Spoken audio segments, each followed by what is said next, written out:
DWIZ. Arestado ng na kaso ng dayari. Inilunsay para sa 92.3 DWIZ News FM, South Luzon. Ang naging experience ko as a intern of DWIZ ay marami akong naging sablay pagdating sa pag-broadcast, ngunit hindi ako ginudge. Marami rin kami napuntahan na lugar na hindi pa namin napupuntahan. At higit sa lahat, naging exciting at naging solid rin ang experience ko dito sa DWIZ. Ayan, detalye nga hatid yan ni Jerlyn Lorenzana ang News FM South Luzon. Jerlyn? If I were to describe my internship experience in one word, it would be enriching. Enriching? Yes, enriching because it was full of valuable experiences, learnings, and personal development.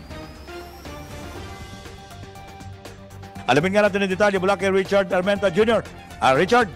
One of the challenges na na-encounter ko dito sa DWIZ is yung mag-data gather. Kasi, di ba, pandemic and hindi naman namin experience yung maglibot-libot at gather ng news kung saan-saan. So, dito sa DWIZ, because of them, SM and other stuff, na-experience namin pumunta kung saan-saan ng mga like PIA, PIO, and sa mga session and mga press conference, na-experience namin na data gather doon. So, thank you sa DWIZ dahil doon na-hone talaga yung skills namin, yung pagiging soon to be media practitioner. So, yun lang. Detalye nga hatid ni David Angelo Maristela. Sa pinakamalaking bagay na nakuha ko dito sa DWIZ is yung opportunities. As an intern or as a media student, napakalaking bagay mabigyan ng isang national exposure na hindi namin in-expect dito sa DWIZ kasi to be honest, nung pagpasok namin dito, wala kami masyadong in-expect kasi hindi nga namin alam kung ano yung station. Akala namin kung anong pipitsuging station lang. Pero nagulat kami kasi pagpasok namin, nalaman namin na ang DWIZ isang napakalaking media network.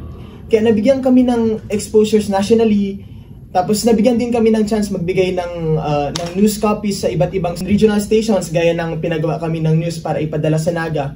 Sa mga gusto din mag-intern in the future, you might want to consider DWIZ kasi aside sa fact na accommodating ang staff, hands-on ang station manager sa pagbibigay sa inyo ng exposure at ng experience.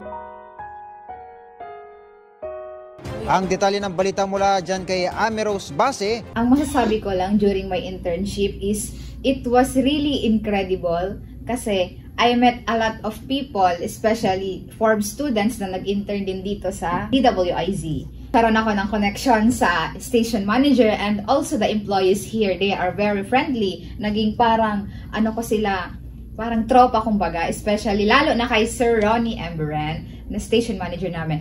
And may nagkaroon din kami ng camaraderie. The technicians here, lagi namin silang kasama sa kulitan, tawanan, biruan, kung ano-ano dyan na trip-trip lang. And then, especially sa mga co-interns ko and classmates sa Bicol University, di ko talaga sila close before sa loob ng room and outside the world. Nagkaroon lang kami ng closeness dito, tapos kilala ko pa kung sino talaga sila, anong klaseng tao sila, anong ugali sila.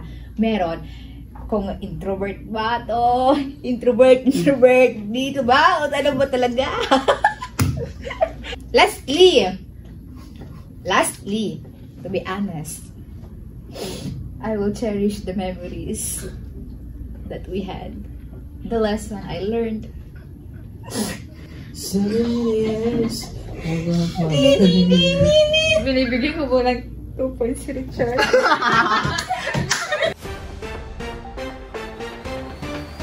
Tingnan natin ang report na yan mula kay Trixie Morano. As an intern at DWIZ, we feel incredibly fortunate to have access to all the equipment here. This unique opportunity allows us to utilize everything from the advanced computers to the essential comforts of air conditioning and electric fans. This hands-on experience not only enhances our technical skills, but also ensures that we work in a comfortable environment. Being able to interact with such a wide array of tools and technologies prepare us for the future role in industry and is one of the distinct advantages of entering DWIZ. DWIZ! Ako si Richard Armenta. Ako si Jerlyn Lorenzana. Ako si Trixie Murano. Ako si Amirus A. Base.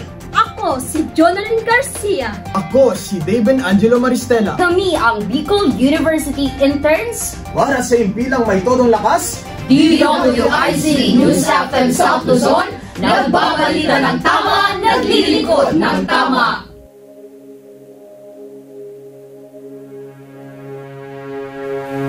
Suspended in the air, I hear myself breathing, hanging by a thread. My heart is barely beating. I haven't fallen